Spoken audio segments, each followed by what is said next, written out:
6 number, রমাদানের 6 number শিক্ষা হলো শয়তানের সঙ্গে চলে না যাওয়া। কারণ কি আপনারা সবাই জানেন, ইদা দাখালা শাহরু রমাদান, রমজান মাস যখন আসে, সুফিদাতিশ শায়াতিন, শয়তানকে শ্রীকল বন্দী করা হয়েছিল। ও মারদাতুল জিন্নি, জিনকে আল্লাহ তাড়ায়া দিয়েছিল। তো রমজান মাস তো শয়তান বন্দী ছিল, তারপর যেই পরিমাণ শয়তানি আমরা করছি, আর এখন রমাদান মাস শেষ, শয়তান উন্মুক্ত হয়েছে। তার মানে এখন আমাকে আরো বেশি সেভ করতে হবে। রমজান মাসে বন্ধ ছিল, তাতেও যে দুষ্টামি আমরা করছি, এখন উন্মুক্ত। 1 মাস পরে শয়তান কেমন পাগলামি করবে।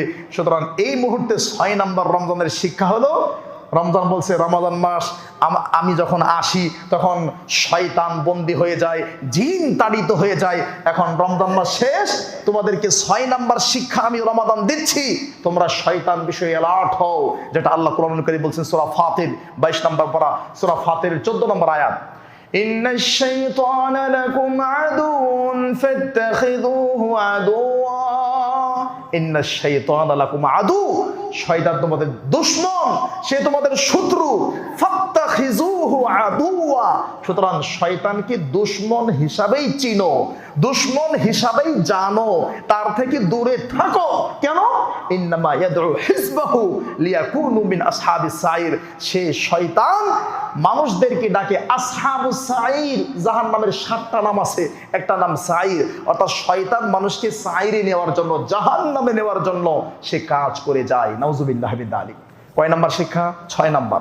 7 নাম্বার শিক্ষা আমার প্রিয় ভাইরা, সুবহানাল্লাহ, রমাদান মাসে যেমন আমরা 5 ওয়াক্ত সালাত পড়েছি, বিশেষ করে ফজরের সালাতটা মিস হয় নাই। রমাদানের শিক্ষা হলো এই 5 ওয়াক্ত সালাত আমাদেরকে কন্টিনিউ করতে হবে, বিশেষ করে ফজরের সালাতের বিষয়ে যাতে আমাদের কোনো অবহেলা না আসে। তিরমিজি 241 নম্বর হাদিস, আবু দাউদ 554 নম্বর হাদিস, আবু দাউদ 1269 নম্বর হাদিস।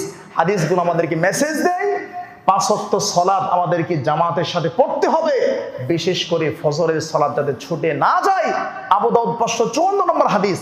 আল্লাহর রাসূল সাল্লাল্লাহু আলাইহি সাল্লাম একদিন ফজরের নামাজ পড়ে বলে, এই সাহাবীরা শোনো, আশাহিদুন ফুলান, অমুক কি আসছে? ক্বালু লা, না আল্লাহ নবী আসে নাই। আবার বললেন আশাহিদুন ফুলান, এই অমুক কি আসছে? ক্বালু লা, না আল্লাহ নবী আসে নাই।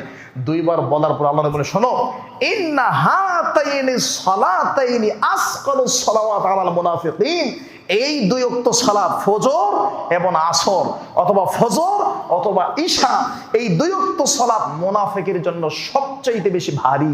সুতরাং এতদিন ইমানদার ছিলেন, রমাদান কালকে বিদায় নিয়েছে, মুনাফিকের খাতায় নাম লেখাবেন না। আপনারা বলতেছেন 5 ওয়াক্ত কি 2 ওয়াক্ততে পড়ি না? না আমার ভাইয়ারা, এই বিষয়ে আমি আজকের বলতে চাই না। সালাত না পড়লে যে ঈমান থাকে না, এই বিষয়ে আমরা অনেক কথা বলেছি, আরেকদিন বলবো ইনশাআল্লাহ। তাহলে 7 নাম্বার শিক্ষা কি? 7 নাম্বার শিক্ষা হলো 5 ওয়াক্ত সালাত, বিশেষ করে ফজর, আসর এবং ঈশা, এই 3 ওয়াক্ত সালাতকে গুরুত্বের সাথে আপনাকে পড়তে হবে। আল্লাহ সেই তৌফিক দান করুক, আল্লাহুম্মা আমিন।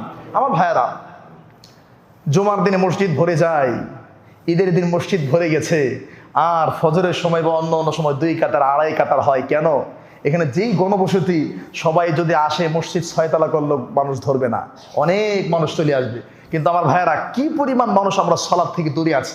সালাত যদি না পড়েন, তাহলে রমজান মাসের সিয়াম, কিয়াম, তারাবি, দান, সদকা কোনো কিছু কাজে আসবে না। কারণ সালাত হলো আপনার অ্যাকাউন্ট, সালাত হলো আপনার ইমানের অ্যাকাউন্ট। এই অ্যাকাউন্টে আপনার সবকিছু জমা হবে। সালাত নাই মানে রমাদান মাস নাই, কিচ্ছু আপনার নাই। অতএব 7 নাম্বার শিক্ষা, সালাতকে বেশি করে যত্ন করা। 8